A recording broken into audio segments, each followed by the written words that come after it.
Tell me one thing in your life that is great that came as a result of being comfortable. Most of us aren't defeated in one decisive battle. We are defeated one tiny, seemingly insignificant surrender at a time that chips away at who we should really be. It isn't that you wake up one day and decide, that's it, I'm going to be weak. No. It is a slow, incremental process. It chips away at our will. It chips away at our discipline. Move out of your comfort zone. It's the courage to move into your zone of discomfort where you feel awkward and clumsy and sometimes alone. The comfort zone is one of the greatest enemies of human potential and of your potential. The people that are really successful, they're not looking for comfort. They're looking for excitement. They're looking for potential. Give up this old idea, I just want to be comfortable. Quit lying to yourself. You know you seek more than comfort. So understand that when you're trying to avoid the pain, when you're trying to avoid the struggle, when you're trying to avoid the hard things in life, you are actively choosing to be average. Start putting some pressure on. Put some pressure on yourself. Get out here and get about it. Once you figure out that you're in a race amongst billions of people that live in this world, you're in a race by yourself. You have a purpose, and it's your purpose, not everybody else's purpose. It is your purpose and only your purpose, and it's your race. That means you are persistently bigger than your excuses. You are persistently bigger than feeling lazy.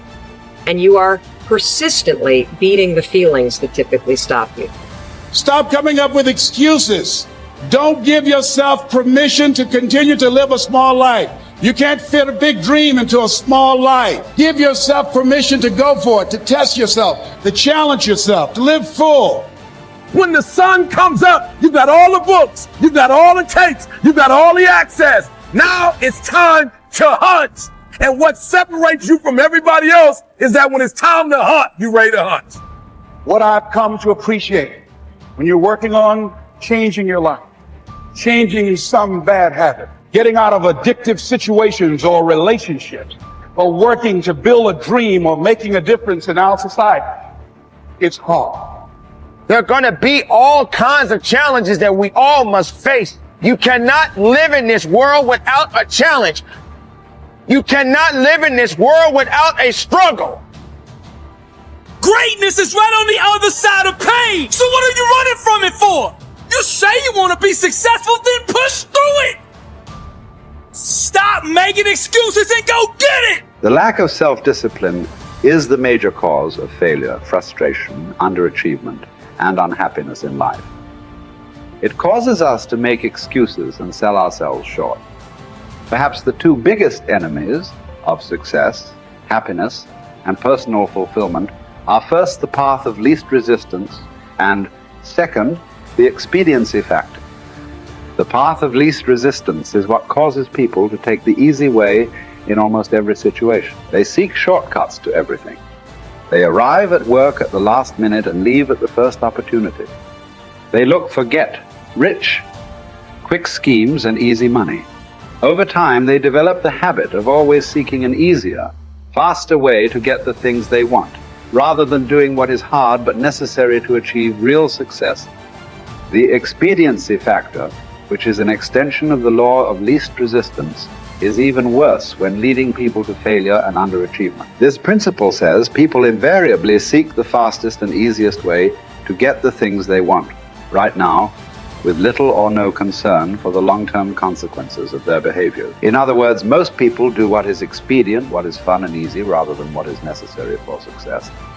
Every day, and every minute of every day, there is a battle going on inside of you between doing what is right, hard, and necessary, like the angel on one shoulder, or doing what is fun, easy, and of little or no value, like the devil on your other shoulder.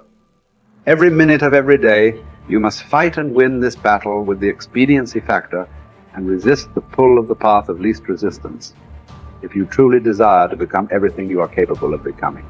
And then when you see people take on more responsibility and decide that they're going to aim up and confront their suffering honestly and forthrightly that their lives get better and the lives of people around them get better too.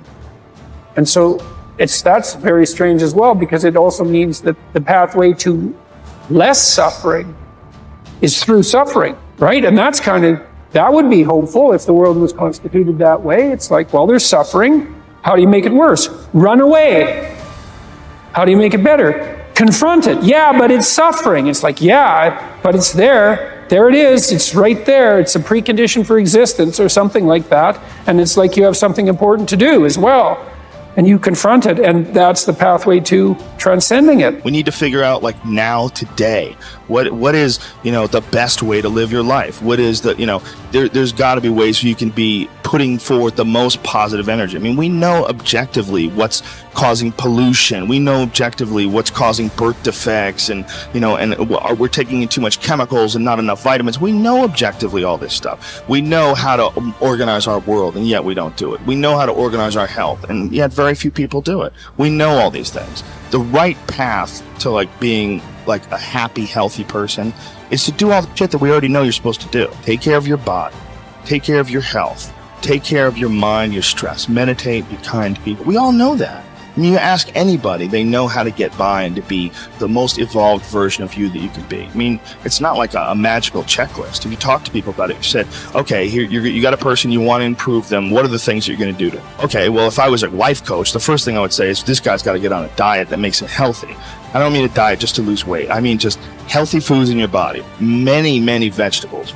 Start working out your body and get a better sense of, like, how this machine feels when it's moving, it's flowing better, there's less tension in it, your mind feels like relaxed, and you enjoy every single moment of the day better. Step 1, everybody knows that step, right? What's step 2? Be cool to people. Be nice to as many people as you can. Smile at as many people as you can. Have them smile back at you. Tip well when you go to restaurants. Just do the most you can. Be as nice as you can, and just still manage to not have people walk all over you. Just get through this life as nice as you can. The average human is capable of unbelievable improvement. That's the thing that's my superpower. I don't think I'm special. I just realized in looking at the science that humans actually are capable of this incredible amount of change. It is the strategy that our species took to be able to pass knowledge on through culture rather than having to have everything be instincts.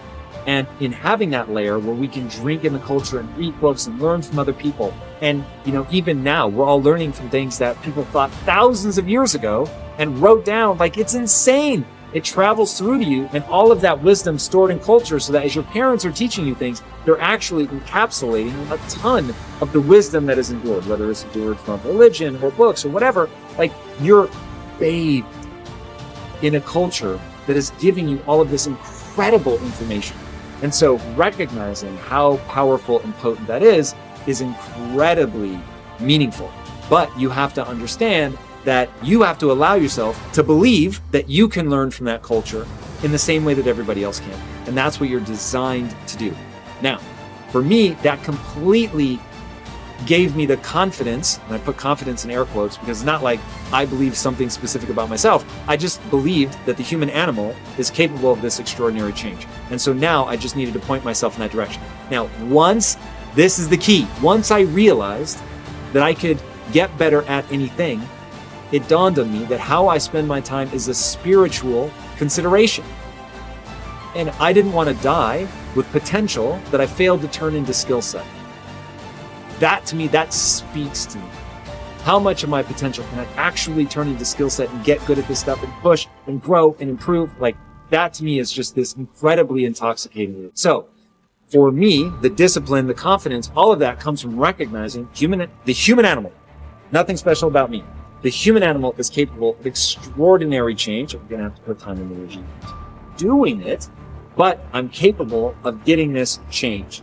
Therefore, I can do anything I set my mind to.